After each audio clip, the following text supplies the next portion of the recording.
はい、こんにちは。道にあるちょっと古いもののパパ芸能です。いつもご視聴ありがとうございます。今回は素堀の廃水道です。ここは勝浦市の荏原です。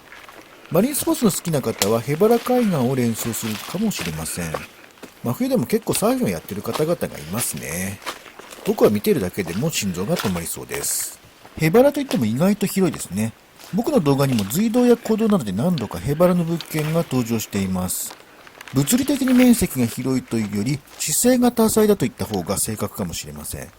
ここも周囲の景色はまるで深い山の中のようですが、実は海岸から直線距離で1.5キロほどしか離れていません。ただ来るのは少々難儀しますけどね。正面にも隧道が見えていますが、これを抜けた先は御宿町の七本地区になります。タイトルを荏原でなく七本の廃隧道としたのは、この道が七本地区から山の中をぐるりと一周して、また七本地区に戻るようになっているからです。おそらく林業用に作られた作業道のような道だと思いますが、主な受益者は七本地区の人々だったのだと思います。ということでこのようなタイトルにしました。ご覧の通り、高さ幅員ともに2メートルもない断面の小さな隧道です。そして現状では七本川は大きく崩落しています。ちょっと危なく見えますが、これは僕の知っている限りは特段変化していないので、危なげななりには安定しているのかもしれません。崩落する前でも車が通るのはちょっと無理だと思います。高さが絶対的に足りません。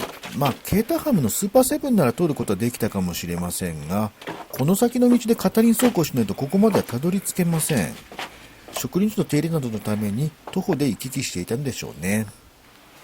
で、これからここを這い出るわけですが、最近腰をかがめる姿勢が大変です。お腹に圧迫感を感じるし、その後起き上がるのも大変なので、なるべくかがめたくないです。以前大網で小学生の子供たちに地下壕のありかを教えてもらったことがあるのですが、子供たちの動きが素早いことといったらね、昔は僕も同じように動き回っていたはずなんですけどね。これは昨年2019年の4月の模様なのですが、去年の台風で被害を受けているのではないかと心配です。隧道だけでなく前後の道の様子もかなり気になっています。僕が最初にこの隧道を訪れたのは2014年でしたが、5年の間に隧道手前の道が大きく崩落していました。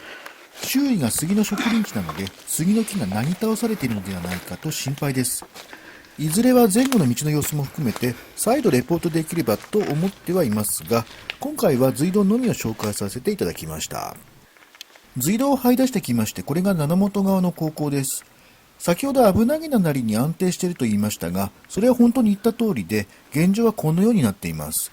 ですから大きな衝撃を受けると、再度の崩落が発生しても不思議ではありません。いずれにせよ最終的にはこの隧道は完全に閉塞する運命でしょうね。ということで今回の動画は以上になりますが、いかがだったでしょうか。今回もご視聴ありがとうございました。またお会いしましょう。さよなら。またおまけ映像をつけておきます。隧道の大きさというか小ささがわかるように人物入りの写真です。写っているのはこの日の探索にお付き合いいただいたコボコボさんです。丸出し OK の許可をいただきました。ご協力ありがとうございます。それからもう一つおまけです。隧道から真西に120メートルほどのところに三角点があるので、ついでに訪問してきました。隧道を七本側に抜けるとすぐにこのような上りの分岐が現れます。実はこれ送電鉄塔の保守管理用の道のようです。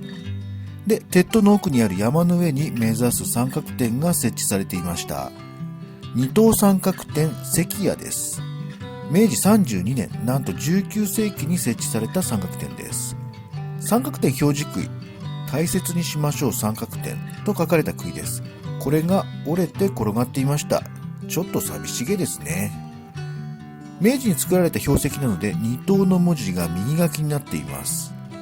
そしてこうやってタッチするのがお約束です。